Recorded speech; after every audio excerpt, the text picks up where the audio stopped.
Hello, আরে ভাই free fire ban হয়ে গেছে জানিস? আমি জানতাম। খুব অন্যায় হয়েছে। আমার ফ্রি ফায়ার চাই, আমার ফ্রি ফায়ার চাই, মরে যাবো না আরে। আরে ঝগড়া হবে, পাগল হয়ে গেছে, ফ্রি ফায়ার ব্যান হয়ে গেছে বলে সবাই চলে গেছে। তোকে ধরতে পেরেছি? আমি এখন বেঁচে আছি। আরে ফ্রি ফায়ার ব্যান হয়ে গেল রে। স্যার স্যার আমার অ্যাকাউন্টের পিছনে 2 লাখ টাকা চলে গেল। না আমি লুডো খেলবো না ব্যাস। পূজা পাগলামি করিস না, ফ্রি ফায়ার ব্যান হয়ে গেলে তোকে এটাই খেলতে হবে। আর তোর বাবা এটাই খেলে 4টে গার্লফ্রেন্ড বানিয়েছে। বাবা যা তা গেম ডাউনলোড করতে বলবে আর আমাকে সেটাই খেলতে হবে। না যাতা গেম নয় রে বাবা, এতে তুই তোর বয়ফ্রেন্ডের সঙ্গে কথা বলতে পারবি। ফোনে ফ্রি ফায়ার খেলার সাথে সাথে 2-4টে অন্য গেমও ডাউনলোড করে রাখতে হয়, যাতে ফ্রি ফায়ার ব্যান হলে সেগুলো কাজে লাগে। কথাটা ঢুকেছে মাথায়। ফ্রি ফায়ারটা মাথা দিয়ে হয় না, টপ আপ দিয়ে হয়। কিরকম পুরোদের মতো কথা বলছি দেখো।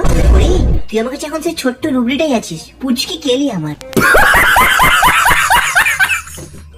আমি আগে ফ্রি ফায়ার খেলতে পারতাম না, আমি যে ট্র্যাক তুলতে যেতাম আমার ফোন অমনি 2 হাত খারাপ হয়ে যেত। তারপর লোকেশ গামার আমায় বললো আমবাজার সিমেন্ট দিয়ে ফোন মারিয়ে নিতে, আর আজ আমি আমার জীবনের প্রথম বইয়া তুললাম। আজ আমি অনেক খুশি। अबे साले আমার সব টিমমেট মরে গেছে, আমি একাই বেঁচে আছি। উফ বাবা আমার হাগুস গুয়ে যাচ্ছে। বাবা উফ আমি একাই সার্ভাইভ করি। বাঁচা গেল। উফ रुको जरा सबर करो। সদস্য লাগে এদিকে এসছে। এই তো এখানে মালটা লুকিয়ে আছে, এবারে টিপে লাইন ধরেছে। আচ্ছা লাগে ডেসারে গেল দিয়ে হেডশট মারবে। উফ এবার বার হই, এবার 5 জন বেঁচে আছে। আমরা 4 জন, তোকে নিয়ে 5 জন। হ্যাঁ ঠিক বলেছে।